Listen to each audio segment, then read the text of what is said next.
ఆదిలాబాద్ జిల్లాలో అత్యంత వైభవంగా జరిపే వినాయక నవరాత్రి ఉత్సవాలు సమీపిస్తున్నాయి. ఆగస్టు 27న చవితి పర్వదినాన్ని పురస్కరించుకుని వినాయకుడిని వాడవాడన ప్రతిష్ఠించనున్నారు. 11 రోజుల పాటు సాగే లంబోదరుడిని ఆరాధించనున్నారు. గల్లీ గల్లీలో వినాయక మండపాలు ముస్తాబు చేస్తున్నారు. ఈసారి ఎక్కువగా మట్టి విగ్రహాలను పూజించాలని మండపాల నిర్వాహకులు కోరుతున్నారు. మట్టి గణపతులపై S6 న్యూస్ స్పెషల్ స్టోరీ.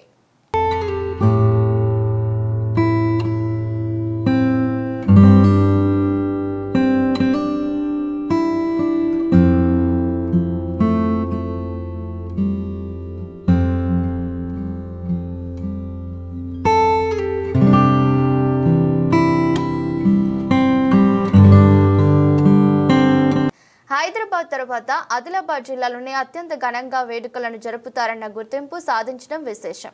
ఈ నేపథ్యంలో పర్యావరణ హితమైన మట్టి విగ్రహాలను ప్రతిష్ఠించేందుకు ఆయా మండపాల నిర్వాహకులు ముందుకు వస్తున్నారు. కాగా గత కొన్నేళ్లుగా ప్లాస్టర్ ఆఫ్ ప్యారిస్ అనే విగ్రహాల వాడకం పెరిగినప్పటికీ మట్టి విగ్రహాల ప్రాధాన్యత మాత్రం తగ్గడం లేదనే చెప్పవచ్చు. ప్రధాన మండపాల నిర్వాహకులు మట్టితో తయారు చేసిన ప్రతిమలనే ప్రతిష్ఠిస్తూ పర్యావరణ స్పృహను చాటుతున్నారు. నా పేరు ఎగిడి విజయ్ కుమార్. మా కులవృత్తి వచ్చేసి కుమ్మరి. మొత్తానికి మా పని మట్టి విగ్రహాలు, మట్టితో సంబంధించిన విగ్రహాలు కానీ, దీపెంతలు, కుండలు, మళ్ళీ మట్టి రంజన్లు, ఇంకా మట్టితో ఏవైతే అనుబంధం ఉన్నదో వాటి మేము అన్నీ తయారు చేస్తాము. మళ్ళీ విగ్రహాలు, సిమెంట్ విగ్రహాలు, మళ్ళీ దుర్గామాతలు, శారదామాతలు, మరి రాజకీయ నాయకులు సిమెంట్ విగ్రహాలు మేము ప్రత్యేకంగా మట్టి వినాయకులు తయారు చేస్తాము. 90% మట్టి వాడతాం మేము. మన ప్లాస్టర్ ఆఫ్ ప్యారిస్ వాడాం, ఎందుకంటే అది వాటర్ రేస్ కాలుష్యం అవుతుంది వాటరు. మళ్ళా మట్టితో తయారు చేసినప్పుడు కలర్లు కూడా సహజ కలర్లే వాడతాం. నార్మల్గా ఆయిల్ పెయింట్ వాడము. ఆయిల్ పెయింట్ వాడడం ద్వారా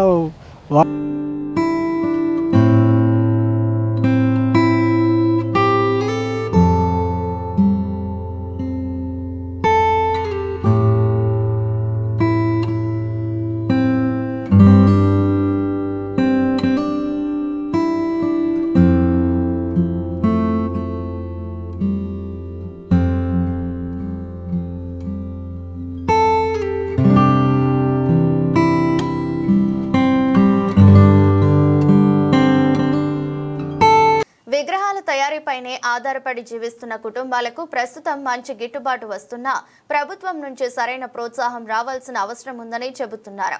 వినాయక దేవి నవరాత్రి ఉత్సవాల సమయంలోనే తమకు ఆదాయం వస్తుందని, మిగిలిన సమయాల్లో తాము నమ్ముకున్న కళా వృత్తికి ఆదరణ అంతంత మాత్రంగానే ఉంటుందని పేర్కొంటున్నారు.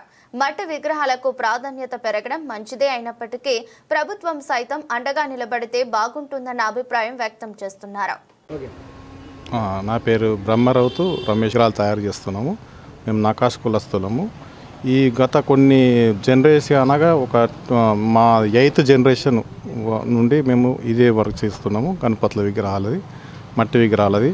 మళ్ళీ అదేవిధంగా మేము గవర్నమెంట్ నుంచి చాలాసార్లు మేము అప్పీల్ చేసుకున్నాము. మాకు స్థలం అవసరం ఉంది, అదేవిధంగా ఆర్థిక సాయం కావాలని ఎన్నో విధంగా మన కలెక్టర్ గారికి గ్రీవెన్స్లో అబౌట్ ఒక 10 years నుంచి మేము ప్రయత్నం చేస్తున్నాం, కానీ ఎలాంటి గవర్నమెంట్ నుంచి ఆదరణ పొందలేదు. చాలాసార్లు ప్రయత్నం చేస్తాము, కానీ ఇంతవరకు ఇచ్చినట్టు ఇచ్చి మళ్ళీ ఇవ్వట్లేదు. కావున దయచేసి మా కళ అభివృద్ధి అయ్యే విధంగా గవర్నమెంట్ నుంచి సహకారం అందిస్తే ఈ కళని ఇంకా ముందు. నా పేరు చంద్రశేఖర్. మాది నకాష్ సంఘం శివశక్తి హస్తకళ ఆర్ట్స్ ఆదిలాబాదు. మేము మా తాతల తండ్రుల నుంచి ఈ యొక్క వృత్తిని కంటిన్యూ చేసుకుంటూ వస్తున్నాము. ఇది మా యొక్క జనరేషన్ వచ్చేసి 5th జనరేషన్. ఇంకా ముందు జనరేషన్ వాళ్ళకు కూడా ఇక్కడ ట్రైనింగ్ ఇచ్చి వాళ్ళకు ఈ యొక్క వృత్తి గురించి, ఈ యొక్క కళ గురించి వాళ్ళకు నేర్పడం జరుగుతున్నది. అదేవిధంగా మేము ఎన్నోసార్లు గవర్నమెంట్కు, కలెక్టర్ గారికి పిటిషన్ ఇచ్చాము శివశక్తి హస్తకళ ఆర్ట్స్ పేరు మీద. మాకు ఎటువంటి ఆదరణ, ఎటువంటి గవర్నమెంట్ నుంచి మాకు సహకారాలు అందడం లేదు. పిటిషన్లు ఇచ్చాము, కానీ మా యొక్క కళాకారులకు ఎటువంటి ఆదరణ దొరకలేదు.